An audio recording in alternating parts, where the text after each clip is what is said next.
You know, nobody wants what I'm selling. And nobody wants what I'm selling, so I better just stop trying. Yeah. And it's everybody else's fault. They don't get me. They don't understand me. Yeah.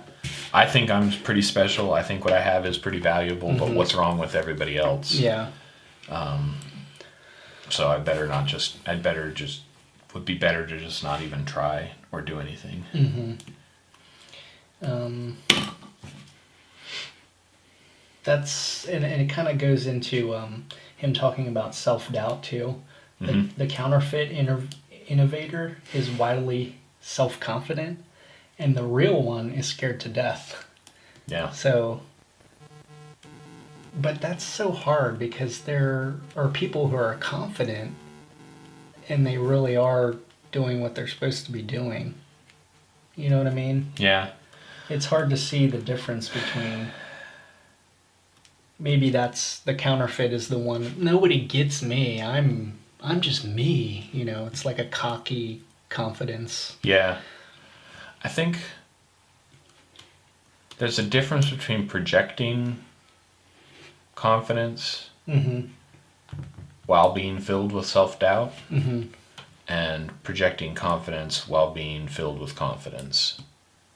So, like you said, the fake innovator is the one that's just like, I know that I'm on the right track and everybody else has got the problem. The real innovator is like, man, I'm making this stuff up as I go along, and I hope people like it. And if they don't, I'll change. It's that idea of changing to what the market actually wants versus standing on your soapbox and saying, I am who I am, take it or leave it, kind of a thing. Because I think, you know, like Henry Fonda throwing up. Yeah. You know, he'd been in film for 50 plus years or whatever, and he was still scared crapless anytime he'd go on stage. Gary Vaynerchuk probably deals with some really, really rough self-doubt occasionally. Yeah. That other people can't even get to. It's like, if you let self-doubt keep you from playing Little League baseball, you're never going to experience what it feels like to let self-doubt trigger before a World Series game. And I heard this, I actually heard a pastor talk about this, and there's a passage in the New Testament where Paul says, you have not yet resisted sin to the point of blood. And this pastor talked about how we give in so easily to temptation that we don't even know what it's like to really face temptation. Yeah. Because if you give in to something, it doesn't need to push that hard against you. You're a pushover. It got you, yeah. But when you resist it, it's going to fight harder and harder and harder against you to the point where it might even draw blood, kind of a thing. Yeah. So I think we don't even know the level of resistance that's out there waiting for us because we get so easily distracted by this surface level resistance that everybody deals with. Yeah, it's like I find myself watching HGTV and I'm just like, oh, I could get some ideas. But really, I'm not watching to get ideas. I'm just watching to distract myself because I should be writing a book, you know, and it's low impact TV. Yeah. Like, I know what's going to happen. Yeah. They're going to uncover a piece of wood, oh, termites, oh, and then it's all going to resolve at the end. Yeah. Like, it's just mind numbing. Yeah. And it just distracts me. Yeah. But I'm familiar with it, so it's comfortable, you know. I mean, I don't want to pick on you, but this is one of your favorites, but you'd rather watch somebody else play a game than face the challenge of playing it yourself. Yeah. And that's kind of what HGTV is it's like, I don't want to dig into my own house or any, you know, the cooking channel, Food Network. I don't want to learn how to cook that myself. I just want to be entertained by someone else cooking it. Yeah. And I don't even get to reap the benefits. No. You don't get to eat it. You don't get to live in that house. You don't get to smell it. You're just like entertained by somebody else. It's why Gary Vee talks about this in a book I just started this morning, Ask Gary Vee. I think it's his latest one. He says he looked up the 15 social media profiles of the people who followed him the most and interacted with his stuff the most. And he said 14 of the 15 haven't done crap from listening to him, from what he can tell from their public profile. And it's this term, wantrepreneur. It's why when you go to hear some entrepreneur talk at a meetup, you'll find out most of the people in the audience are not actually doing anything themselves. They just want to be distracted or live in fantasy world where it's like, someday I think when all the stars align and I'm independently wealthy, then that's the time when I can walk out of my job and go do what I really want to do with my life, or retirement, or whatever it is. Because it's so much easier just to be entertained by someone else doing hard things than it is to do it yourself. Yeah. Well, yeah. And I say that judgmentally, but it's I not absolutely easy. on myself. Yeah. I mean, Seth Godin talks about it's easier to eat a bowl of ice cream than it is to do your thing. And believe me, I've eaten a lot of bowls of ice cream instead of writing my book. Yeah. You know. I think there's another. I think the hard part for us, another aspect to this, there are levels of resistance we can't even get to yet. I think I talked about it last week. Was it last week when I talked about I've had good blog posts and I've had bad ones, but until I sat down and committed to writing regardless, I never could have gotten to that good one. Yeah. I think of it, relating it back to powerlifting. I'm squatting 450 around there right now as a 1 rep max. Back when I first broke 300, I was like, this is my max. I'm done after this. It's so stinking heavy. I don't think I'll ever get better. And now I could squat 300 cold, walk up to a bar and squat it kind of thing. But until I showed up when 315 was hard and was squatting that and squatting that and squatting that, I never would have been ready for the levels where it got harder. And now I'm at 450 and I'm like, I hope I'm not near my max. But until I show up and I squat heavy weights and continue to do it, I'll never get to 6 if I don't put in the work at 4. And if you don't put in the work at 180, you'll never get to 3, kind of a thing. And so if you want to be good, world class at something, you have to be good before you're famous for it. Yeah. When nobody knows who you are. He actually talks about that in here. He says, where was it? Resistance and being a star. Grandiose fantasies are a symptom of resistance. They're the sign of an amateur. The professional has learned that success, like happiness, comes as a byproduct of work. The professional concentrates on the work and allows rewards to come or not come, whatever they like. So that is actually the sign of the amateur. That's just like, I'm only going to save for retirement if I'm guaranteed to be a millionaire by the time I get there.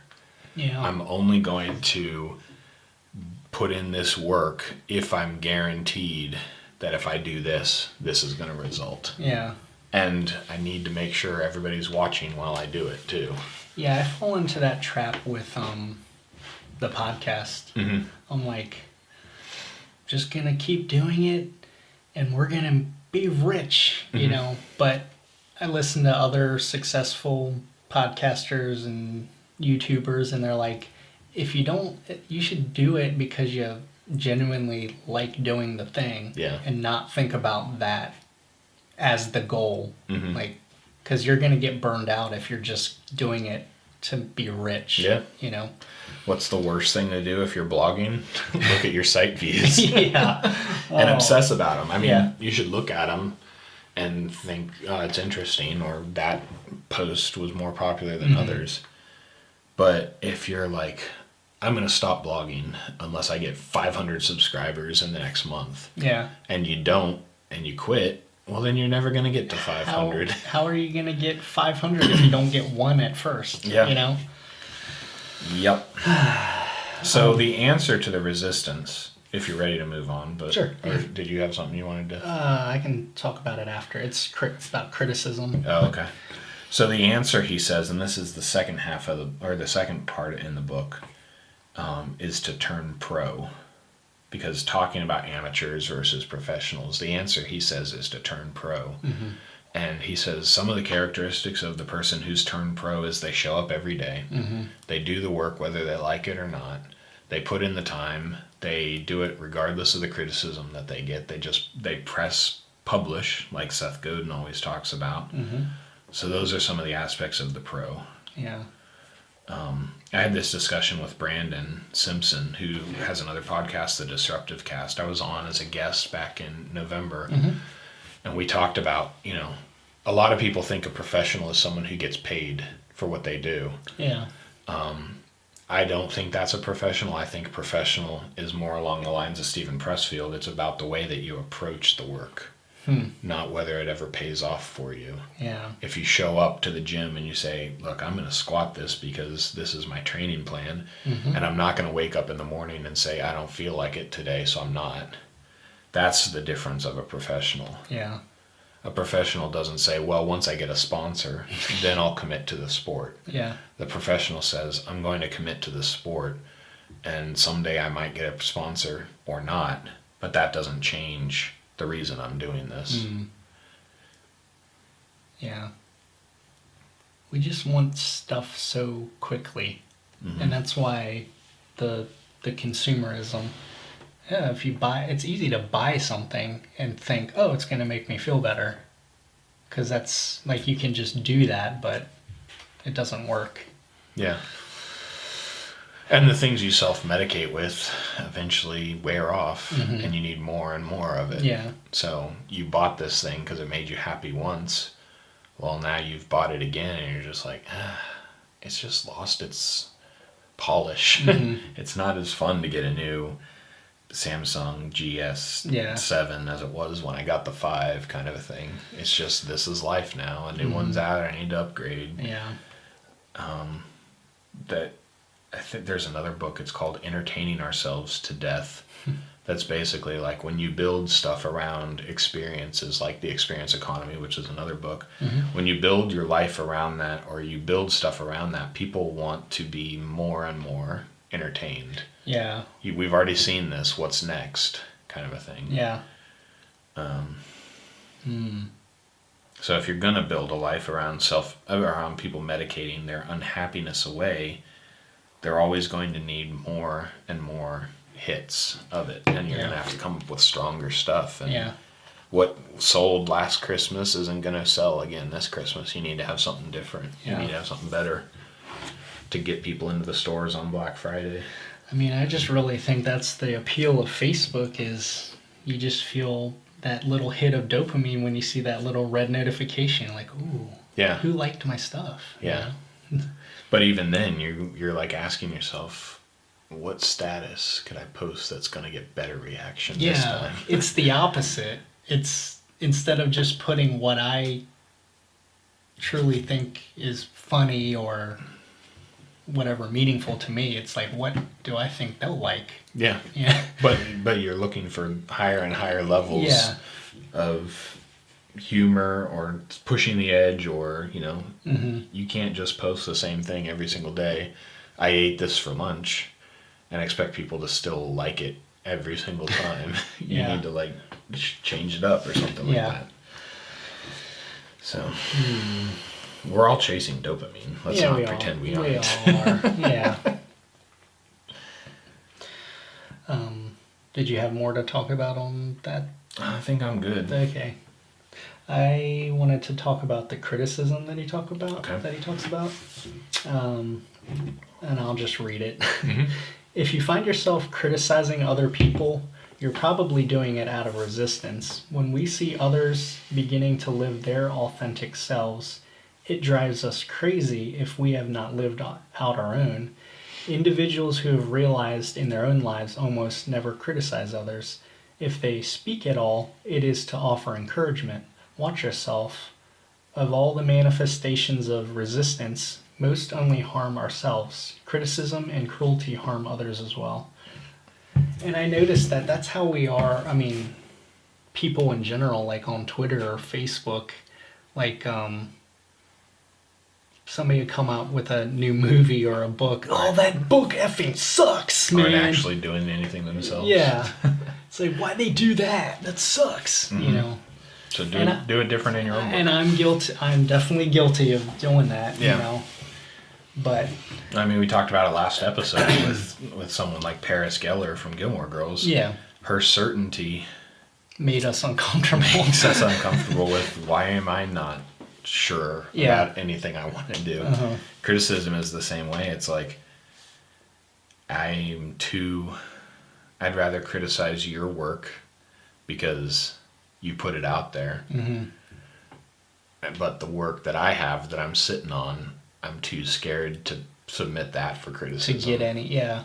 Because it took me so much to fight to even get it to this point, and now you're going to tear it down. Mm-hmm. So instead, we'd rather tear other people down who actually pushed through it and got to that point. Right. So, And it's always funny, though, that the people who comment and criticize on stuff, it's like, why are you following that person? Mhm. Like, you know, it's like you're just stuck on that Mhm. person. Like, why do you care if you don't even like their stuff? yeah.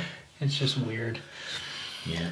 Unfortunately, a lot of that stuff is like, it got shared Yeah, yeah. or it showed up in my timeline. I'm not interested in it, but Yeah, other people were piling on it, so I'm going to also. yeah. So- What's trending? Yeah. Yeah. Yeah, but I definitely am guilty of criticizing. Sure. Yeah. Absolutely. But It's easy to do. not so much with YouTube stuff and podcasting anymore. Because you know how hard it is. Yeah. And I probably don't even spend as much time editing or making it as you know, People who have scripts. yeah. Or like this awesome Adobe software and, you know, all this stuff. But yeah. I mean, it's kind of like you start to become less critical of waiters once you've actually been one. It's kind of that same Yeah. way. It's like, once you've walked a mile in those shoes, or you become less critical of your own parents when you realize what it's like to be a parent, or yeah. anything like that. So Or being a daycare provider, I'm less critical of teachers and what they have to go through every day. Whew, yeah. So I get it. Yeah. nice. Good. Yeah. Cool. All right. Nerd Talk this week is what would have been considered uncool 15 years ago, but now is cool and trendy. You mean besides me? Besides me, no. I'm so much cooler than I was 15 years ago. I think I am, but I don't know. Well, that was the other thing. Is I was going to say, you assume I have any clue What is what's cool and trendy Yeah. today. I How- know 15 years ago I cared a lot more about what was cool and trendy than I do today. Yeah, same here. Now I just like what I like. Yeah. Not really. I am subject to peer pressure still. Oh, yeah. So We all are. I'm going to say online dating. Not that I do it, but I Okay. think back then it was like, oh, that's weird. But now... what's wrong with you? Why can't you meet anybody normal? Yeah. But now it just seems like it's just like...